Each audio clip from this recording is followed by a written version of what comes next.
दीवानापन। रिधान की नजरें जन्नत की नजरों से टकराए। जन्नत टुकुर टुकुर रिधान को देखने लगी।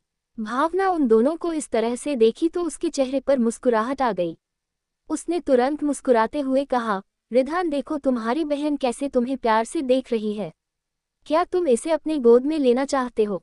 बहन सुनते ही रिधान ने गुस्से के साथ कहा, mom what's wrong with you? मैंने कहा ना ये मेरी बहन नहीं है, आपको इसकी शक्ल दिखाई नहीं देती? कहाँ से ये मेरी बहन दिखती है? ना तो ये आपकी तरह है, ना ही डैड की तरह, और ना ही ये मेरे जैसे दिखती है। मैंने जिस तरह अपनी बहन को इमेजिन किया था, she is not like that. मैं इसे अपनी बहन कभी नहीं मानूंगा। आप बार बार इसे मेरी बहन कहना बंद कर दीजिए वरना मुझसे बुरा कोई नहीं होगा। ये कहते हुए वो गुस्से से लिफ्ट में चला गया। तो वही भावना उसकी सारी बातें सुनती रह गई। फिर उसने एक नज़र जन्नत को देखा, जो बहुत ही मासूमियत के साथ बस रिधान को ही जाते हुए देख रही थी। वो इतनी प्यारी और मासूम थी कि भावना उसकी मासूमियत के आगे ज़्यादा कुछ नोटिस कर ही नहीं पाती थी, इसलिए उसने मुंह बनाते हुए कहा, ये रिधान भी ना, अभी बिल्कुल भी दिमाग नहीं है इसके अंदर, अभी बच्चा है इसलिए वो ऐसा बिहेव कर रहा है। ये कहते हुए वो फिर प्यार से जन्नत को देखकर बोली, जन्नत बेटा आप फिक्र मत करो, जब आप बड़ी हो जाओगे तब आपका भाई आपसे बहुत प्यार करेगा, वो आपकी बहुत केयर करेगा और वो आपको दुनिया की सारी खुशियां देगा। तभी जन्नत खिलखिलाकर हंसने लगी। उसकी वो हंसी सुनकर भावना को बहुत सुकून मिला। उसने उसे अपने सीने से लगा लिया और बोली, हाँ मुझे पता है आप भी अपने भाई से बहुत प्यार करोगी। आप दोनों भाई बहन हमेशा इसी तरह एक साथ खुश रहना। ये कहते हुए वो उसे लेकर सीधे लिफ्ट के अंदर चली गई। अब तक शाम हो चुकी थी और इस वक्त भावना वॉशरूम में थी। पालने में जन्नत अकेली खेल रही थी। बहुत सारे खिलौने उसके पालने में ही रखे हुए थे। वो अपने छोटे छोटे हाथ पैर इधर से उधर पटक रही थी। तभी दरवाजा खुला और रिधान अंदर आया। उसने आसपास देख कहा, मॉम वेयर आर यू? मुझे आपसे कुछ बात करनी है। तभी वॉशरूम के अंदर से भावना ने कहा, बेटा अभी मैं वॉशरूम में हूँ, तुम थोड़ी देर मेरा इंतजार कर लो। ये सुनकर रिधान ने कहा, okay mom, I am waiting. ये कहते हुए उसकी नज़र पालने की तरफ चली गई, जहाँ इस वक्त जन्नत अकेली खेल रही थी। वो अपने छोटे से मुंह में नन्ही उंगलियां डाले उसे पीते हुए खेल खिला रही थी। उसकी खिलखिलाहट सुनकर रिधान की भौहें तन गई। वो तो उसकी तरफ बढ़ा। वो अपनी डार्क नज़रों से जन्नत को घूरने लगा। जन्नत जो अपने में ही बिजी थी, उसकी नज़रें अचानक से रिधान पर चली गई। रिधान को देखते ही और भी ज्यादा खिलखिलाने लगी और टुकुर टुकुर रिधान को देखने लगी। ये देखकर रिधान ने गुस्से के साथ कहा, मुझे देखकर हंसना बंद करो वरना तुम्हारी ये हंसी रोने में बदल दूंगा। जैसे जन्नत को एहसास हो गया हो कि रिधान उसे डांट रहा हो, वो जल्दी से एकदम से चुप हो गई और वो बहुत ही मासूमियत के साथ रिधान को देखने लगी। रिधान उसे कुछ सेकंड तक देखा और फिर उसके चेहरे पर एक अजीब मुस्कुराहट आ गई। उसने बोला, you know what, you are very cute, but तुम्हारी ये क्यूटनेस का असर मुझ पर नहीं होगा क्योंकि मैं तुम्हें अपनी बहन कभी नहीं मानूंगा। तुम्हारे आने के बाद से मेरी मॉम ने मुझ पर कम ध्यान दिया है और मेरे डैड ने भी मेरी बातें सुनना बंद कर दिया है। तुम्हारी वजह से मुझे बहुत बार डांट पड़ चुकी है। हैव यू एनी आइडिया कि आगे जब तुम बड़ी होगी तब तुम्हें इसकी सजा मैं किस किस तरह से दूंगा? जन्नत अब और भी ज्यादा मासूमियत से रिधान को देखने लगी और धीरे धीरे करके वो पाउट बनाने लगी। रिधान उसे और भी ज्यादा घूरते हुए बोला, लेकिन तुम अभी फिक्र मत करो, अभी मैं तुम्हारे साथ कुछ नहीं करूंगा क्योंकि अभी तुम बिल्कुल स्टूपिड हो, बट तुम एक बार बड़ी हो जाओ, उसके बाद तुमने जो कुछ भी किया है उन सब का बदला लूंगा। कहते हुए रिधान हंसने लगा और उसकी हंसी सुनते ही जन्नत दूसरे ही पल रोने लगी। तभी वॉशरूम से भावना जल्दबाजी के साथ निकली और रिधान को एक बार फिर से जन्नत के पास देख गुस्से से बोली, रिधान अभी के अभी जन्नत से दूर हो जाओ। ये सुनते ही रिधान की हंसी गायब हो गई। वो गुस्से से भावना की तरफ मुड़ा और बोला, मॉम आप इसकी वजह से मुझे क्यों अवॉइड कर रही है? भावना गुस्से के साथ रिधान के पास आए और रिधान के हाथ को पकड़ बोली, आज के बाद तुम मेरे कमरे में नहीं आओगे।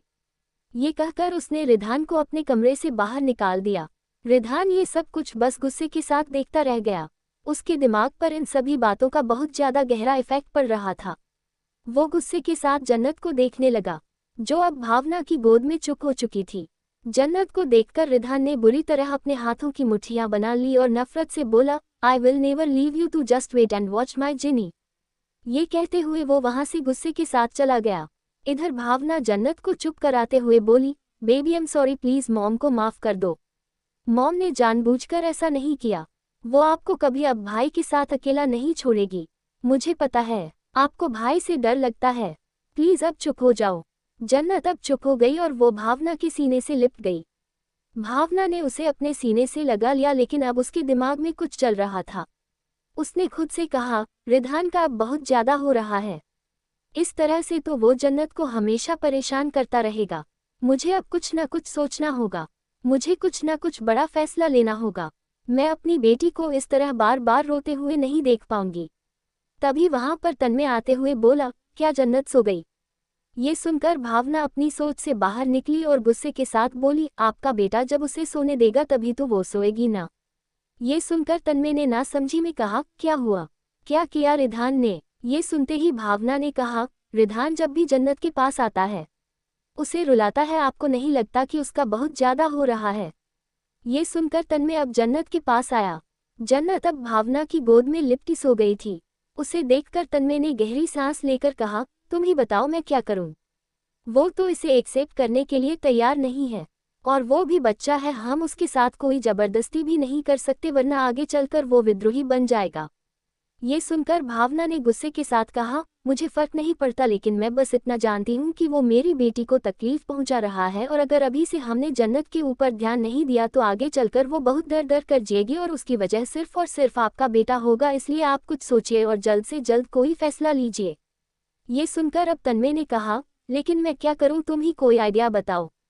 तभी भावना ने कहा, आपको याद है कुछ वक्त पहले आपने मुझसे कहा था कि आप रिधान को हॉस्टल भेजना चाहते हैं, लेकिन उस वक्त मैंने मना कर दिया था क्योंकि मेरी डिलीवरी होने वाली थी और मुझे लग रहा था कि शायद बेबी आने के बाद रिधान की हरकतें बदल जाएगी, लेकिन बच्चा आने के बाद तो वो और भी ज्यादा शैतान हो गया। इसलिए मुझे लगता है आपको उसे हॉस्टल भेज देना चाहिए।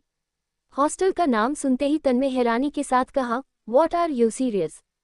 क्या तुम सच में चाहती हो कि मैं उसे हॉस्टल भेज दूं? इसके जवाब में भावना ने अपना सिर हाँ में हिलाया और बोली, हाँ आप उसे हॉस्टल भेज दीजिए।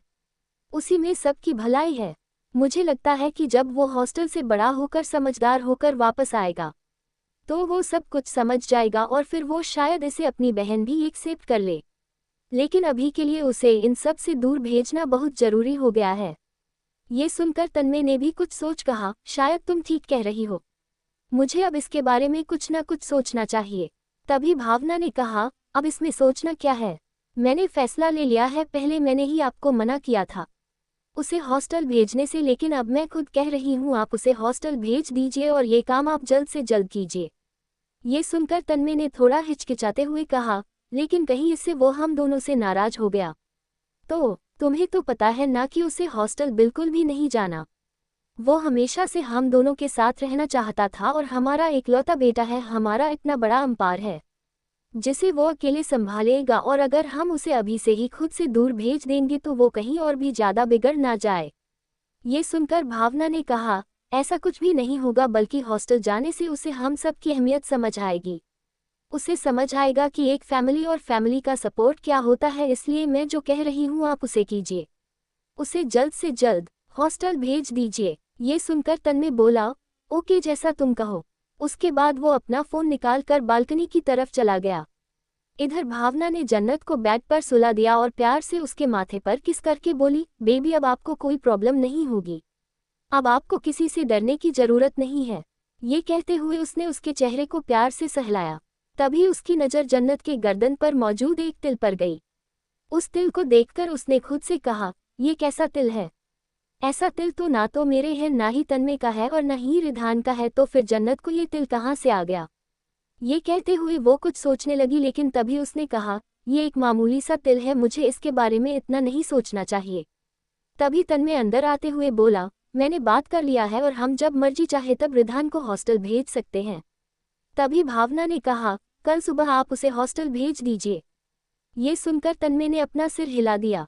अगला दिन सुबह का वक्त, रिधान अपने कमरे में स्टडी चेयर पर बैठा ड्राइंग कर रहा था। उस ड्राइंग में एक छोटी सी बच्ची एक पिंजरे में कैद थी और उसके आसपास कई सारे जानवर थे जो छोटी सी बच्ची को ही देख रहे थे।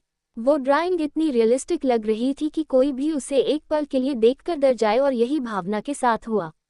भावना जो उसके पास आ ही रही थी, वो उस ड्राइंग को देखकर घबरा गई और बोली, रिधान ये कैसे डरावनी ड्राइंग कर रहे हो तुम? अचानक से भावना की आवाज़ सुन रिधान ने तुरंत उसे बंद कर दिया और बोला, मॉम आप मेरे कमरे में ऐसा बिना नॉक किए क्यों आ जाती है? आपको पता है कि मैं बड़ा हो रहा हूँ और आप इस तरह मेरे कमरे में नहीं आ सकती। तभी भावना ने कहा, मैं यहाँ तुम्हारी पैकिंग करने आई थी। पैकिंग का नाम सुनकर रिधान अपनी भौहें चढ़ाकर बोला, लेकिन क्यों, क्या हम कहीं जा रहे हैं? इसके जवाब में भावना उसका लगेज निकालते हुए बोली, हम नहीं, सिर्फ तुम जा रहे हैं। ये सुनकर अब रिधान के चेहरे के एक्सप्रेशन पूरी तरह गायब हो गए। वो गुस्से से भावना के पास आया और बोला, what do you mean? Mom मैं कहाँ जा रहा हूँ? आप क्या कह रही है? मुझे कुछ समझ नहीं आ रहा है। इसके जवाब में भावना ने गहरी सांस लेकर कहा, बेटा हमारे खानदान का एक रूल है, जैसा कि हम सूर्यवंशी खानदान के हैं। इससे पहले तुम्हारे दादाजी भी हॉस्टल में पढ़ाई करने के लिए गए थे और फिर तुम्हारे डैड भी हॉस्टल में पढ़ाई करने के लिए गए और अब तुम्हारी बारी आई है हॉस्टल में पढ़ाई करने की, इसलिए मैं वहीं जाने की तुम्हारी पैकिंग कर रही हूँ। हॉस्टल का नाम सुनते ही रिधान के एक्सप्रेशन पूरी तरह बदल गए। वो गुस्से के साथ दांत पीसकर बोला, स्टॉप इट मॉम, आप किसे बेवकूफ़ बना रही है? मुझे अच्छे से पता है आप सिर्फ और सिर्फ उस बेबी की वजह से मुझे खुद से दूर कर रही है, राइट? ये सुनकर भावना ने गुस्से के साथ कहा, रिधान तुम्हें जो समझना है तुम समझ सकते हो। मुझे कोई फर्क नहीं पड़ता, मैं बस इतना जानती हूँ कि तुम्हें हॉस्टल आज ही जाना है। कार नीचे रेडी खड़ी है, तुम्हारे डैड तुम्हें हॉस्टल ड्रॉप करने जाएंगे, इसलिए मैं तुम्हारी पैकिंग कर रही हूँ। अब चुपचाप हॉस्टल जाओ और अच्छे से पढ़ाई करो। ये कहकर उसने उसका बैकपैक कर दिया। लेकिन रिधान ये सब सुनकर गुस्से से चिल्लाते हुए बोला, मॉम हाउ कुड यू? आप मेरे साथ ऐसा कैसे कर सकती हैं? आप ऐसा नहीं कर सकती। मॉम प्लीज़ मुझे हॉस्टल मत भेजिए, मुझे हॉस्टल नहीं जाना, आप जो बोलेंगी मैं वो करूँगा, लेकिन मुझे हॉस्टल मत भेजिए।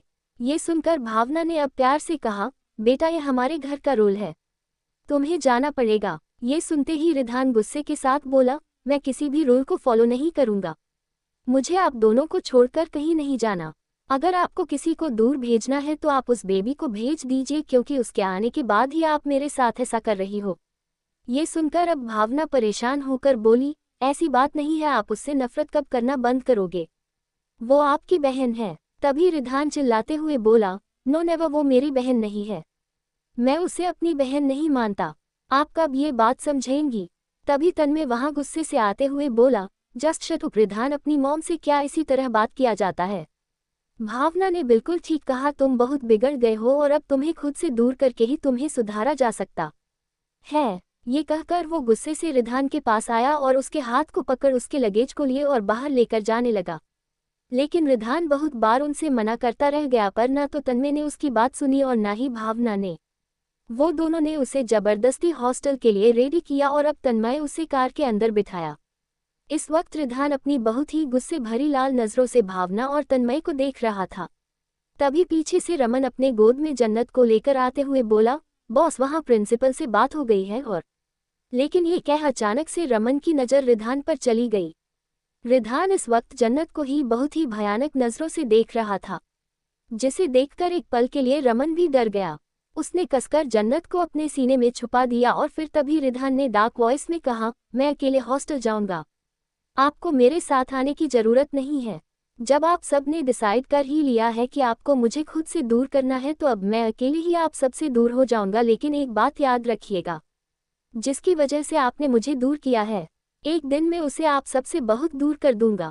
इसी के साथ कार स्टार्ट हुई और वहां से निकल गई। इधर भावना और रमन ने जब ये सुना तो एक पल के लिए वो हैरान रह गए और वही तन्मय भी बस उस कार को दूर जाते हुए देखता रह गया। 19 साल बाद अंडस्को, मुंबई। रात के करीब 12 बज रहे थे। आज वहां का मौसम कुछ अलग ही था। चारों तरफ जोरों की झमाझम बारिश हो रही थी। उस बारिश के माहौल में मुंबई के एक सबसे पास इलाके में बने बड़े से मैंशन के अंदर एक औरत ने कहा, 12 बज गए हैं, अगर 1 मिनट भी लेट या जल्दी हुआ तो प्रॉब्लम हो जाएगी। जल्दी से चलिए और हम उसे विश करते हैं। किचन से आ रही वो आवाज़ कुछ अलग थी और फिर तभी एक आदमी अपने हाथ में एक छोटा सा केक जिसके ऊपर कैंडल जल रही थी, एक औरत के साथ बाहर निकला। वो मुस्कुराते हुए बोला, हर बार मैं अपनी बेटी के लिए खुद से केक बनाता हूँ, तो इस बार मैं बाहर से कैसे ऑर्डर कर सकता था? भले ही बारिश हो रही है, लेकिन मैं उसे अपने हाथ से ही केक बनाकर खिलाऊंगा। ये सुनकर वो औरत मुस्कुरा दी और बोली, आप भी ना? आधे से ज्यादा तो आप ही ने बिगाड़ा है उसे। ये सुनकर वो आदमी उस औरत को देखकर बोला, मुझे इससे फर्क नहीं पड़ता, क्योंकि मुझे पता है मेरी बेटी बहुत समझदार है। तभी वो औरत बोली, पर वो थोड़ी बहुत शैतानियां भी करती है, लेकिन अब उसकी शैतानियों की उम्र खत्म हो चली है, इसलिए आप उसे आज अच्छे से समझा दीजिएगा ये सारी बातें। ये कहते हुए वो दोनों हस्बैंड वाइफ अब एक कमरे के गेट के बाहर आकर रुक चुके थे। तभी उस औरत ने उस कमरे को देखकर प्यार से कहा, वो जरूर हमारा इंतजार कर रही होगी। ये सुनकर उस आदमी ने मुस्कुराकर कहा, नहीं, वो सो गई होगी। ये सुनकर उस औरत ने दरवाजा खोल दिया। दरवाजा खोलते ही वहां चारों तरफ अंधेरा था, जिसे देखकर उस आदमी ने कहा, मैंने तुमसे पहले ही कहा था, वो इतनी रात तक नहीं जागे, वो पक्का ही सो गई होगी। चलो अब उसे जगाकर उसे विश करते हैं, क्योंकि अब 12 भी बज चुके हैं। उस औरत ने भी अपना सर हिलाया और वो दोनों आदमी औरत उस बड़े से रूम के राउंड से बैग की तरफ बढ़ गए। क्वीन साइज बेड पर इस वक्त मखमल ब्लैंकेट में लिपटी एक लड़की गहरी नींद में सो रही थी। उस लड़की का चेहरा भी ठीक से दिखाई नहीं दे रहा था, क्योंकि उसके सिल्की लंबे काले बाल पूरे बेड पर बिखरे हुए थे। तभी उस औरत ने वहां की नाइट लैंप को ऑन कर दिया। नाइट लैंप ऑन करते ही उस लड़की की बड़ी बड़ी पलकें फड़फड़ाने लगी। उस लड़की की आंखें बंद थीं, लेकिन उससे ही पता चल रहा था कि उसकी वो दो आंखें कितनी खूबसूरत होगी। वो लड़की काफी ज्यादा गोरी और मासूम दिखाई दे रही थी। लाइट अचानक जल जाने से वो हल्की सी कसमसाई, लेकिन तभी उसके कानों में आवाज से जाने लगी, happy birthday to you, happy birthday to you, happy birthday dear Jannat. Jannat ने उस आवाज को सुनकर एकदम से अपनी आंखें खोल दी। उसकी नीली आंखें इस वक्त उस कैंडल पर चली गई, जो इस वक्त तन्मय के हाथ में मौजूद केक पर जल रही थी।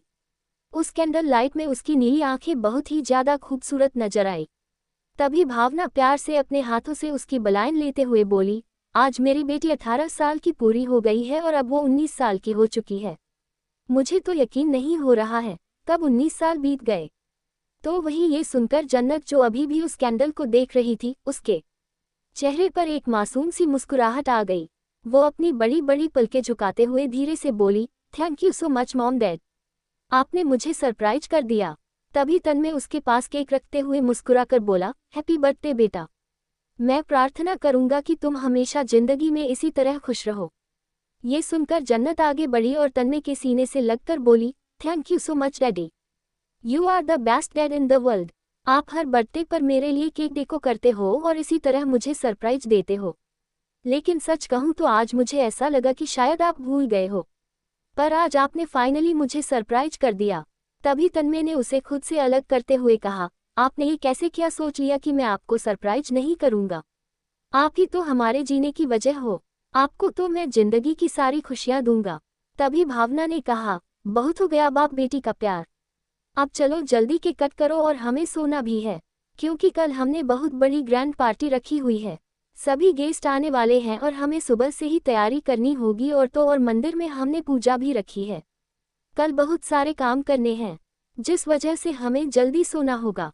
भावना की ये सारी बातें सुनकर तन्मय ने भी कहा, हाँ बेटा, तुम्हें भी जल्दी सोना होगा, क्योंकि कल पूजा भी तुम्हें करनी है और अपनी पार्टी भी तुम्हें एंजॉय करना है। ये सुनकर जन्नत प्यार से मुस्कुरा दी और फिर उसने केक कट कर दिया। कट करने के बाद उसने केक को भावना और तन्मय दोनों को ही खिलाया और फिर उसने खुद के खाया। तभी तन्मय ने केक का कुछ पीस अपने हाथ में ले लिया। ये देखकर भावना ने ना समझी में कहा, आप ये केक का पीस कहाँ लेकर जा रहे हैं? इसके जवाब में तन्मय ने कहा, मैं इसे अकेले में जाकर खाऊंगा। ये मेरी बेटी के बर्थडे केक का पीस है, मैं इसे थोड़ा अच्छे से खाना चाहता हूँ। ये सुनकर भावना ने अपना सर हिलाते हुए कहा, हर साल आप यही करते हैं, पता नहीं ये थोड़ा सा पीस अकेले में जाकर खाने से आपको क्या मिल जाता है। ये सुनकर तन्मय ने मुस्कुराकर कहा, इसे तुम्हें नहीं समझ पाओगी। तभी भावना फिर जन्नत की तरफ देखकर बोली, बेटा अब तुम सो जाओ, गुड नाइट। जन्नत ने अपना सर हिला दिया और वो अपनी आंखें बंद करके सो गई। भावना भी उसके कमरे से बाहर निकल आई, लेकिन इधर तन्मय नीचे आया और वो नीचे सीधे बैकयार्ड की तरफ चला गया। बैकयार्ड में एक लॉन एरिया था और वहां पर कमरे बने थे। वो एक कमरे के बाहर जाकर खड़ा हो गया। उसने दरवाजा खटखटाया, दरवाजा खुला। इस वक्त रमन सामने खड़ा था और रमन के हाथ में एक तस्वीर थी। तन्मय की नज़र तस्वीर पर गई क्योंकि वो जन्नत की थी और उसे देखकर तन्मय ने मुस्कुरा कर कहा, मुझे पता है तुम आज बर्थडे के दिन अपनी बेटी को मिस कर रहे हो, इसलिए तो मैं उसके हाथ का केक लेकर आया हूँ। लो इसे तुम खा लो। रमन ने जैसे ही उस केक को देखा, उसने तुरंत उस केक को ले लिया और उस केक को खाते हुए बोला, मुझे यकीन नहीं हो रहा मेरी बेटी 19 साल की हो चुकी है। वक्त कितनी जल्दी निकल गया। मेरी छोटी सी बेटी कब मेरी गोद में खेलते खेलते बड़ी हो गई, पता ही नहीं चला। इसके जवाब में तन्मय ने भी मुस्कुरा कर कहा, और इन सालों में मैंने तुमसे जैसा वादा किया था मैंने वैसे ही उसकी केयर की। तुम अच्छे से जानते हो कि मैंने उसे एक भी चीज की कमी नहीं होने दी। रमन ने इसके जवाब में मुस्कुराते हुए कहा, हाँ बॉस मुझे पता है। इसीलिए तो मुझे अफसोस भी नहीं होता कि वो मुझे बाप कहने की बजाय आपको कहती है, क्योंकि मुझे पता है आप उसका बहुत ध्यान रखते हैं। इसके जवाब में तन्मय ने फिर मुस्कुरा कर कहा, अब तुम भी सो जाओ, कल बहुत बड़ी पार्टी है। बाप होने के नाते हम दोनों को ही उस पार्टी को संभालना होगा। ये सुनकर रमन मुस्कुरा दिया और फिर तन्मय वहां से चला गया। इधर रमन भी सीधे बेड पर आकर लेट गया, लेकिन उसके हाथ में अभी भी जन्नत की तस्वीर थी। उस तस्वीर में जन्नत ने स्कूल ड्रेस पहन रखा है। उसके 2 लंबे बालों की छोटी बनी हुई है और वो बहुत ही क्यूटली स्माइल करके फोटो के लिए पोज दे रही थी। उस तस्वीर को देखकर रमन ने कहा, हैप्पी बर्थडे बेटा, आज आप 19 साल की हो गई। पता नहीं कब वो दिन आएगा जब मैं सामने से तुम्हें बर्थडे विश कर पाऊंगा, वो भी तुम्हारा बाप बनकर। ये कहकर रमन ने करवट बदल लिया और अपनी आंखें बंद कर लिया। इधर दूसरी तरफ बारिश अभी भी अपने जोरों शोरों पर थी और इस वक्त उस बारिश के मौसम में हाईवे के नीचे एक इंसान काले कपड़ों में मौजूद था। उस इंसान के चेहरे पर मास्क था, लेकिन उस इंसान की काली गहरी आंखें इस वक्त सामने देख रही थी, जहां पर 2 आदमी मिलकर गड्ढा खोद रहे थे और वहां पर एक लाश भी रखी हुई थी, जो शायद कुछ ही देर में उसे गड्ढे में दफन करने वाले थे। तभी वहां मौजूद एक इंसान ने अपने हाथ में लिए अम्ब्रेला को खोलते हुए कहा, बॉस इस तरह से तो आप शायद बीमार हो जाएंगे, आपको ऐसे बारिश में नहीं आना चाहिए। ये कहते हुए उस इंसान के असिस्टेंट ने जैसे ही उस काले कपड़ों में मौजूद इंसान पर अम्ब्रेला किया, उसी वक्त इंसान ने उस अम्ब्रेला को दूर फेंक दिया। असिस्टेंट एक पल के लिए घबरा गया, तो वहीं उस इंसान ने अपनी बेहद सर्द मगर डरावनी आवाज में कहा, ये सिर्फ बारिश नहीं है बल्कि ये उस इंसान के आंसू है जो आज उसकी मौत पर बह रहे हैं और आज मुझे सुकून मिल रहा है। मैं बारिश में खुद को रिलैक्स महसूस कर रहा हूँ, इसलिए तुम इसके बीच ना आओ, वरना यहाँ पर एक और कब्र खोद दी जाएगी। ये सुनते ही असिस्टेंट के चेहरे पर बारिश के वक्त भी पसीने आ गए। उसने तुरंत अपने कदम पीछे ले लिए। तभी वो इंसान किसी के साथ उस लाश को देखकर बोला, दफन करो इसे इस कब्र में और इसके फैमिली तक खबर पहुंचा दो कि अब बहुत जल्द उनका नंबर आने वाला है, क्योंकि रिधान सूर्यवंशी से दुश्मनी या दोस्ती आसान नहीं होती, खासकर दुश्मनी तो वो मरते दम तक निभाते हैं और अभी तो मेरे खेल की शुरुआत हुई है। ये कहते हुए वो किसी शैतान की तरह जोर जोर से हंसने लगा। पहले ही बारिश हो रही थी और बिजली कड़क रही थी और ऊपर से रिधान की वो हंसी और भी ज्यादा माहौल को डरा रही थी। वहां मौजूद सभी इस वक्त डर से कांप रहे थे और रिधान शैतान की तरह हंस रहा था। क्या होगा आने वाले वक्त में? अगला दिन, सुबह का वक्त, सूर्यवंशी पैलेस को बहुत ही शानदार तरीके से सजाया जा रहा था। चारों तरफ एक अलग ही चहल पहल और रौनक थी। इस वक्त मंदिर में पंडित जी मौजूद थे, वहां पर हवन कुंड जल रहा था और वो कुछ मंत्र पढ़ रहे थे। उनके साथ भावना भी मौजूद थी और तन्मय भी वहां चुपचाप बस मंत्र को सुन रहे थे।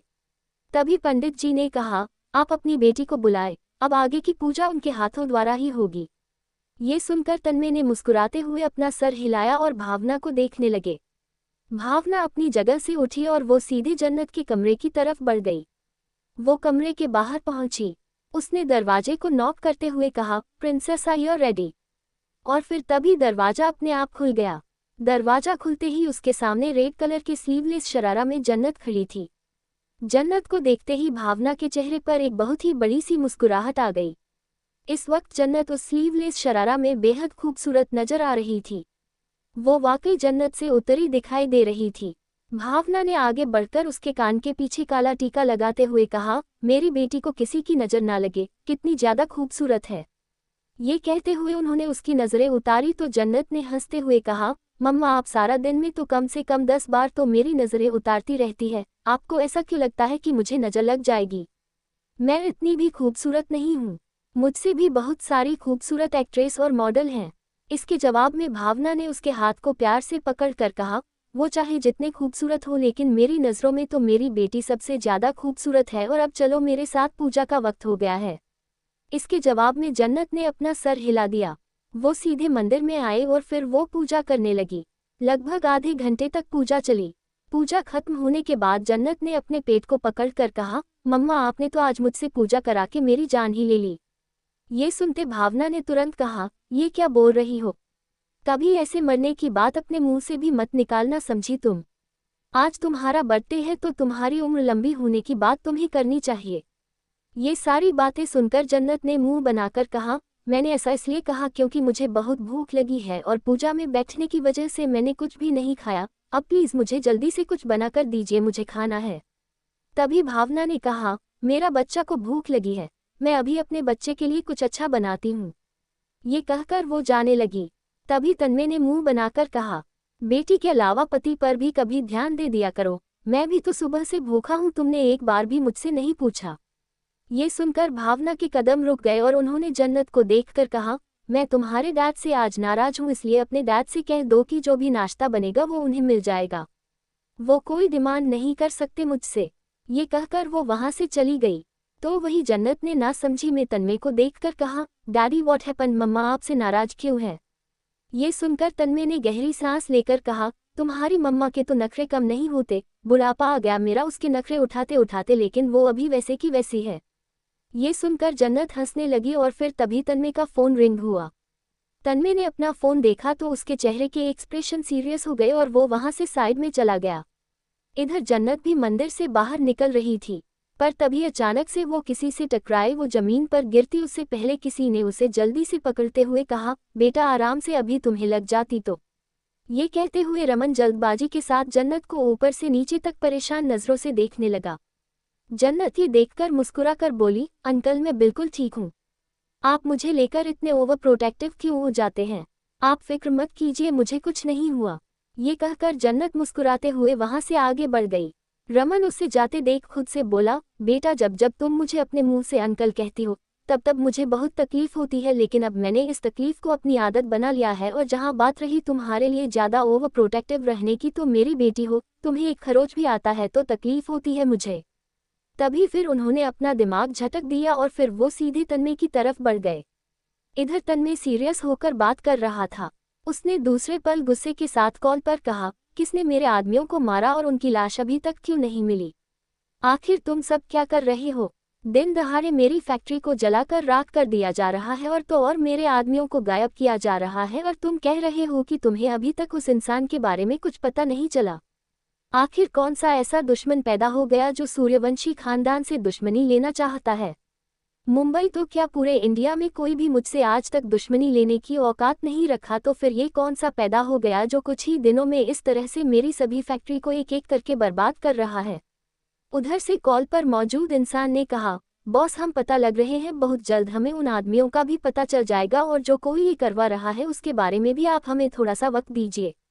पर तन्मय ने गुस्से के साथ कहा, आज मेरी बेटी का बर्थडे है, इसलिए मैं कोई खून खराबा नहीं करना चाहता, वरना जिस तरह से मेरी फैक्ट्री को बर्बाद किया जा रहा है मैं खुद ही सबकी जान ले लेता। लेकिन तुम दोनों के पास अब सिर्फ 2 दिन है। 2 दिन के अंदर अंदर पता लगाओ कि ऐसा कौन कर रहा है मेरे साथ। अगर ऐसे ही चलता रहा तो एक दिन मैं खुद बर्बाद हो जाऊंगा। उधर से फिर कॉल कट हो गया और तभी रमन ने कहा, बॉस शांत हो जाए, आप इतने गुस्से में क्यों हैं? इसके जवाब में तन्मय ने कहा, गुस्सा करने वाली बात है, तुम्हें तो पता है ना कि आज पिछले 1 हफ्ते से क्या हो रहा है हमारे साथ। हमारे आसपास एरिया की सभी फैक्ट्री को जलाया जा रहा है, और ये सब कौन कर रहा है अभी तक हमें पता नहीं चला, और हमारे खास आदमियों को भी गायब कर दिया जा रहा है, और मैं यहाँ शांत रहूँ, ऐसा नहीं हो सकता। ये सब कुछ सुनकर रमन ने कुछ सोचकर कहा, बॉस आप याद करने की कोशिश कीजिए, क्या कभी आपने किसी से दुश्मनी ली हो जो आज वो आपके साथ ऐसे दुश्मनी निभा रहा है?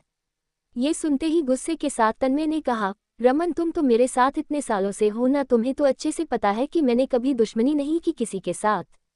इनफैक्ट मैं तो गरीबों की मदद करता हूँ, और मैंने दुश्मन से ज़्यादा अपने बिजनेस पार्टनर्स बनाए हैं। मुझे नहीं पता कि ये कौन सा दुश्मन पैदा हो गया जो मुझसे टक्कर लेने की औकात रख रहा है, लेकिन उसे नहीं पता मैं तन्मय सूर्यवंशी हूँ, मैं अपने दुश्मन को इतनी आसानी से नहीं छोड़ता।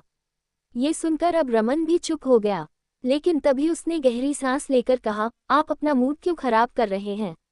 आज रात की पार्टी पर सारा ध्यान दीजिए, जो होगा मैं संभाल लूंगा, क्योंकि अब इस मैटर को मैं हैंडल करने वाला हूँ। ये सुनकर तन्मय ने फिर उसके कंधे को थपथपा कर कहा, मुझे खुशी हो रही है कि तुम इस मैटर को संभाल रहे हो, क्योंकि एक तुम ही हो जिस पर मैं अपना आंख बंद करके यकीन कर सकता हूँ। अब तुम इस पर ध्यान दो, मैं पार्टी की तैयारी पर ध्यान दे रहा हूँ। ये सुनकर रमन ने अपना सर हिला दिया और तन्मय वहां से जाने लगा।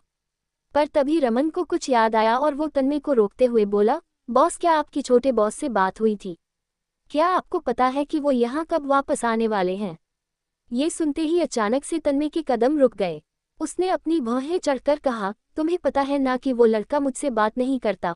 उससे बात करने के लिए मुझे उसके सेक्रेटरी के पास फ़ोन करना होता है और आज 2 दिनों से उसका सेक्रेटरी भी मेरा कॉल पिक नहीं कर रहा है। मुझे नहीं समझ आ रहा है कि वो यहाँ कब आएगा, लेकिन मुझे ऐसा लग रहा है कि वो यहाँ शायद आ चुका है।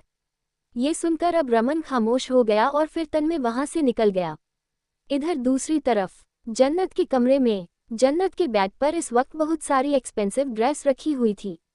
सोफे पर एक लड़की बैठी उसके डायमंड ज्वेलरी बॉक्स में से उसके लिए कुछ डायमंड चूज कर रही थी और इधर जन्नत काउच पर बैठी अपने फ़ोन में कुछ कर रही थी। तभी वो लड़की जन्नत को देखते हुए बोली, जन्नत, तुम कितनी ज़्यादा लकी हो। तुम्हारे पास कितने एक्सपेंसिव कपड़े हैं, डायमंड सेट, प्लेटिनम सेट और भी बहुत कुछ है। तुम्हारी जिंदगी जीने के लिए मुझ जैसी लड़कियां तरस रही है, लेकिन मैं देख रही हूँ तुमको इन सब में कोई इंटरेस्ट ही नहीं है। तुम कब से अपने फ़ोन में बिजी हो, जबकि तुम्हारे पास तो अभी अभी नया कलेक्शंस आए हैं। यू नो व्हाट, मैं तुमसे बहुत ज़्यादा जेलस फील कर रही हूँ। ये सारी बातें कहकर उस लड़की ने मुंह बना लिया। वही जन्नत ये सुनकर उसे घूरने लगी और बोली, तुम मुझसे जेलस फील मत करो। इनफैक्ट अगर तुम्हें कोई भी ड्रेस या ईयरिंग्स लेनी है तो तुम ले लो, मेरे पास बहुत सारी है, और अगर मैं एक बार कहूँगी तो मेरे डैड वापस से मुझे बहुत सारी लाकर दे देंगे। ये सुनते ही वो लड़की एक्साइटमेंट से बोली, आर यू सीरियस, क्या मैं इसे ले सकती हूँ? ये कहकर उसने 2-3 डायमंड की ज्वेलरी अपने पास रख ली। जन्नत ने ध्यान नहीं दिया और उसने बस अपना सर हिला दिया, क्योंकि उसका ध्यान इस वक्त सर फोन पर था। तभी वो लड़की जन्नत के पास आए और बोली, तुम क्या देख रही हो? मैं देख रही हूँ कब से फ़ोन में बिजी हो। तभी जन्नत ने कुछ परेशान होकर कहा, ऑनलाइन जो वीडियो मैंने एडिट करके उस कंपनी को भेजी थी, अचानक से उन्होंने मेरे सभी एडिटेड वीडियो को रिजेक्ट कर दिया और उन्होंने मेरी आईडी भी ब्लॉक कर दी। मुझे समझ नहीं आ रहा उन्होंने ऐसा क्यों किया। अभी तक तो सब कुछ कितना अच्छा चल रहा था। ये सुनकर उस लड़की ने जन्नत के फ़ोन को अपने हाथ में ले लिया और बोली, मुझे देखने दो। ये सुनकर जन्नत ने उसे अपना फ़ोन दे दिया और वो लड़की कुछ देखने लगी। तब उस लड़की ने कुछ सोचकर कहा, ओह हाँ, मुझे याद आया, इस कंपनी को तो अभी हाल ही में एक बिजनेस टाइकून ने टेक ओवर कर लिया है और अब वही इस कंपनी का नया चेयरमैन बन चुका है, और तो और कुछ ही वक्त में ये कंपनी मुंबई के साथ साथ इंडिया में भी टॉप पर पहुंच चुकी है। ये सुनते ही जन्नत ने हैरानी से कहा, तो क्या इसका मतलब उस नए चेयरमैन ने ये सब कुछ किया है? मैं तो फिर भी किसी तरह अपना काम चला लूंगी, लेकिन जो मुझसे दूसरे हैं और जिन्हें पैसों की जरूरत होगी उन बेचारों का क्या हाल हो रहा होगा। ये सुनकर उस लड़की ने मुस्कुराकर कहा, तुम दूसरों के बारे में इतना क्यों सोचती हो? तुम सिर्फ खुद के बारे में सोचो। वैसे भी तुम ये वीडियो एडिटिंग सिर्फ अपने शौक के लिए किया करती थी, और अब अगर उन्होंने तुम्हारी आईडी ब्लॉक कर दिया तो तुम्हें इतनी फिक्र करने की जरूरत नहीं है। तुम अपने काम पर ध्यान दो, और सबसे इम्पोर्टेंट काम है तुम्हारा पढ़ाई और शॉपिंग। ये सुनकर जन्नत ने कहा, शॉपिंग कर लूंगी, पर शॉपिंग करने का भी मेरा बिल्कुल मूड नहीं है। मैंने कितनी मेहनत से वो सब कुछ बनाया था, पर वो सब मेरा रिजेक्ट हो गया। मुझे उस चेयरमैन को देखना है। क्या तुम मुझे बता सकती हो कि उसका नाम क्या है और वो कैसा दिखता है? मैं भी देखूं उस बुढ़े को जो इस तरह से मेरे काम को रिजेक्ट कर रहा है। बुढ़ा का नाम सुनकर नैना ने अपना सिर ना में हिला दिया और बोली, नहीं नहीं, तुम गलत समझ रही हो। वो कोई बुढ़ा नहीं है, बल्कि उसके बारे में बहुत अफवाहें उड़ी है। सब कहते हैं कि वो कोई यंग चेयरमैन है जो बहुत ही कोल्ड हार्टेड और एक तरह से हार्टलेस भी है। उसके सीने में दिल नहीं पत्थर है, और वो जल्दी ना तो किसी को दिखाई देता और ना ही किसी से मिलता है। ये सारी बातें सुनकर अब जन्नत की आंखें बड़ी हो गई। कौन है वो जो कर रहा है ऐसी तबाही? जानने के लिए सुनिए दीवानगी का अगले एपिसोड।